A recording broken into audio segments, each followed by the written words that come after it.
Hi everyone! Welcome back to my channel. My name is Jasmine. Welcome to my writing nook. This is the first time where I get to sit down and talk to you guys about Project Vanye. Honestly, haven't really opened up much about what my process is like during the brainstorming all the way to finishing the first drafts. I would say when I was in high school all the way to like university, I am not a plotter at all. I would say I'm more of a planster. So I plan some of the stuff that I want to write. I do plot out the chapter, but it's just a very quick overview of what I think it's going to happen. It's not like a very, like extensive, at least one page sort of plotting. I don't do that. Personally, for me, I find it very it's just too extra. It just kills the vibe for me. That's why I don't do it. When I first started writing Project Vanye, I was actually very, very lost in every step of the way because I have never done like a proper outline in my life. But now that I did it and I pushed through it and I see through it and everything is done in terms of the first draft, I can now I guess confidently say that I'm able to do the very baby steps of the first draft. So September 7th, I finished the very first draft of my novel. And I intend this book to be the very first book of a series that will follow a friend group. This is how thick she is. Like, look, this is 266 pages of a draft. Here she is. She is very thick because I printed one-sided, which is honestly, don't do that. I started making some notes. I think I finished chapter 1 and I haven't picked it up since Sunday, so I need to get on that.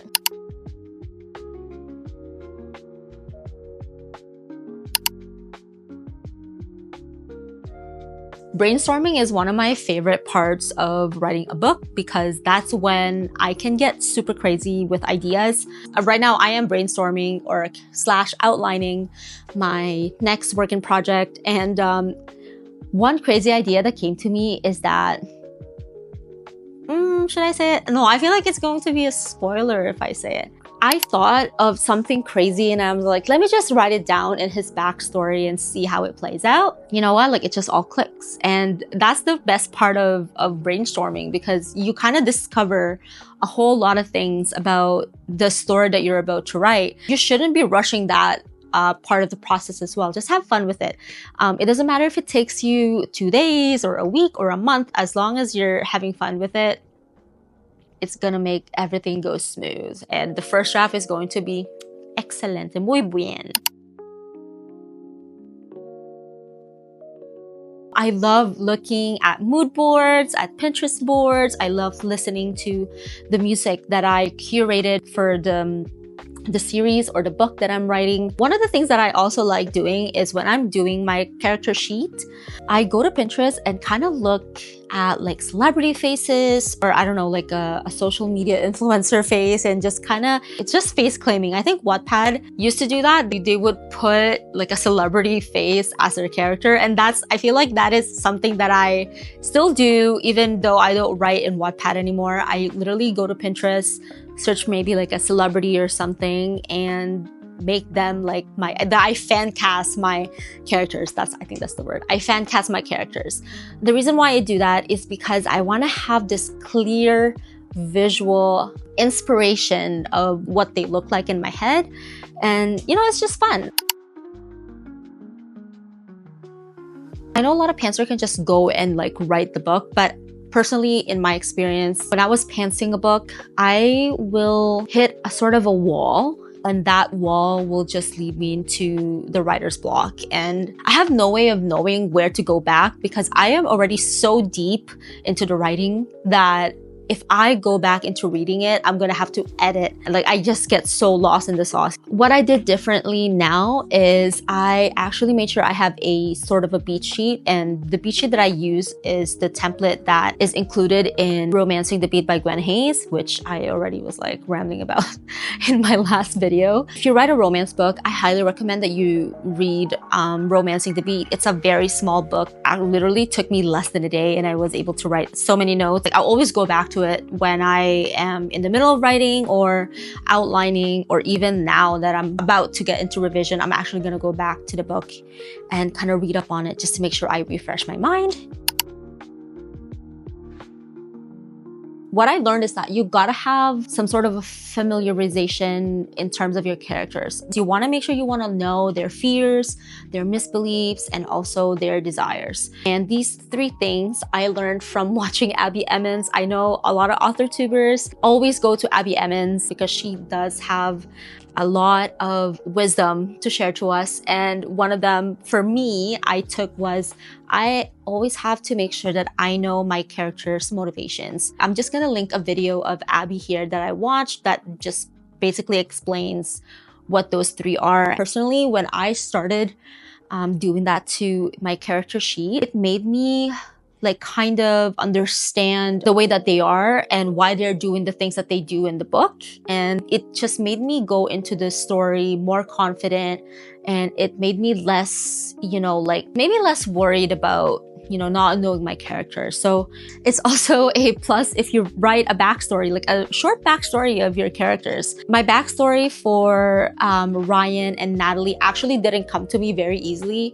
I had to kind of brainstorm a little bit more, especially with Ryan. I started writing his backstory first before I kind of figured out what his fear, his desire and misbelief is. So, like play around with it, see what you like. Believe it or not, I actually zero drafted Project Vanier for a little bit. I think I ended up writing about 7,000 words, and I was like, forget it. I think I've written enough. That's what zero drafting is. You can just go ham with it. Like it can be a bullet point, it can be just dialogue, it can be a paragraph. My zero draft is actually written in present tense, in third person POV, which is actually like very new to me. Writing that way, it gave me a bird's eye view of what the story is about. I feel like I'm like some sort of a god that's just watching over how the story unfolds. And after I felt like I had enough writing the zero draft, I started writing the very first draft. And that is when I, did everything chapter by chapter. It actually worked out well for me because a lot of the things I wrote, I was able to just copy and paste into the first draft. So I easily went and got into like almost 10,000 words just because I zero drafted.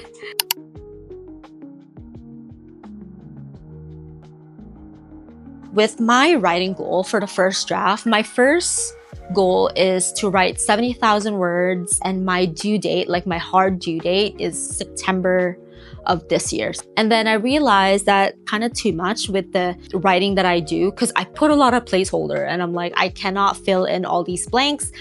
Let me just lower down my goal into 60,000 words. So that's what happened. And then I put my hard goal still at September. And then I put myself another soft goal, which is August of 2024. So a month earlier than my hard goal, which gave me like a little bit of a buffer where I'm like, it's a good wiggle room and I don't have to push myself way too hard in order to hit the 60,000 word goal. But it worked out in the end. I was actually able to finish the first draft first week of September, which still is like a long way from my hard goal. But yeah, I think setting yourself some sort of a goal is a good thing. It gives you a sense of completion. And I think that's very important, especially for unpublished writers who are just wanting to get back into the groove of things. It makes you feel good, to be honest. First drafts are messy. And just let it be messy. I watched a video by Cody, the writer, and he was discussing about Plottober, which I love how he used the name Plottober. Oops. So Cody, the writer, mentioned something about, being one with the chaos and just accepting the fact. And I had to learn that the hard way because right after I finish the first act, that is when I started to slow down in my writing. I tend to just blank out, and I was literally just thinking of the right exact word that I want to write. And then I'm like beating myself up over it. Like, why can I not think about that word? Or why am I not putting this in a very eloquent way? Like, why are my characters doing this? Why are they so out of character right now or blah, blah, blah. First drafts are not your final drafts. You don't just write what you think is right at the moment. That's what I did. Like, it's just so messy. There's a shit ton of misspellings. Grammar is all over the place. I hate describing like nature and stuff like that. So I just put placeholders in a lot of my scenes because I cannot be bothered with describing this scene right now. Even the dialogue, it's so wonky. If you take a shot every time you see me write, he smiled, she smiled, you might be dying. So just let it be messy. It's okay. It's fine. We're gonna fix it later. If you're unsure, just placehold it. I feel like placeholding or putting a placeholder is my savior during first draft, because there are a lot of details in the book where I just can't figure it out right now, or I can't be bothered, or it's just not so important. I don't have to waste my brain power over it. So what I do, if I don't want to waste my time, I just placehold it. You can placehold a lot of things. Like, you can do a placeholder for, like, if you don't want to describe scenes like I do. I don't like describing, you know, like sceneries. It's boring. And I don't like, you know, writing flowery words because I'm not good at it. Also, if there is like a fight sequence or anything that has to do with like fighting choreography, which I don't have to do in my current book, thank God, because I don't think I'll be good at it. Yeah, anything of that sort, like, you can placehold it if you don't want to waste your time.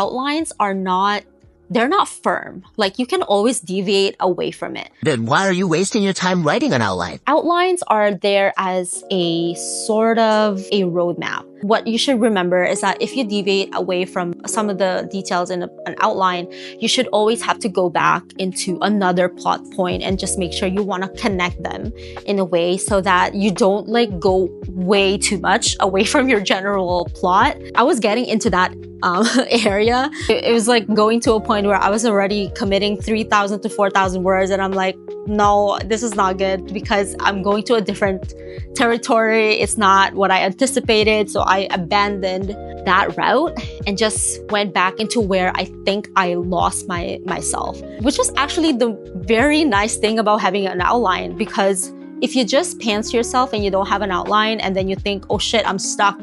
Now where do I go back? You're not gonna be able to know until you see an outline. That's why I'm a big advocate for outlines now as a retired pantser.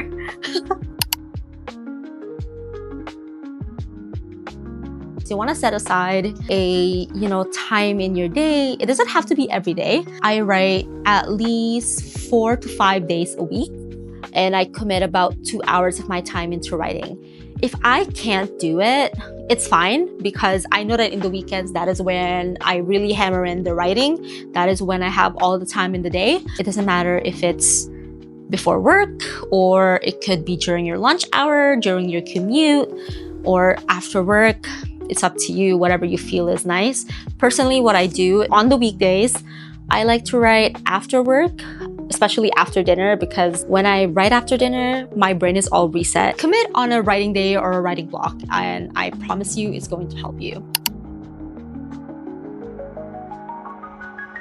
Treat yourself. Make sure to treat yourself. Set yourself some small milestones. I think it's very important that within our big goal of finishing the first draft, remind yourself that small milestones also matter, because we're just humans. We like to get validated for the smallest things that we do. And personally for me, I would say every 5,000 words, I like to write down when I completed them, just to kind of gauge how long it took me to write 5,000 words. It may seem very small into the bigger picture, but at least I know that I'm progressing slow. Progressing slow, but at least it's progress, is what I'm trying to say. I'm so happy that I am able to kind of look at it in retrospect, because I am now going into a new project, and I feel like going into this new project felt a little bit more easy in terms of the outlining. Yeah, those are the things that I learned, and I hope those are helpful as well. Let me know what you guys learned, or what you guys think are going to apply to your writing routine. And yeah, hope to see you in my next future vlogs, which honestly, I don't know when. I think I'm just enjoying the writing break a little too much, but I actually started writing my brainstorming and a little bit of outlining for my new project. So hopefully I will give you new content in terms of a new project. So yeah, thank you so much for watching, and I'll see you on the next one. Bye.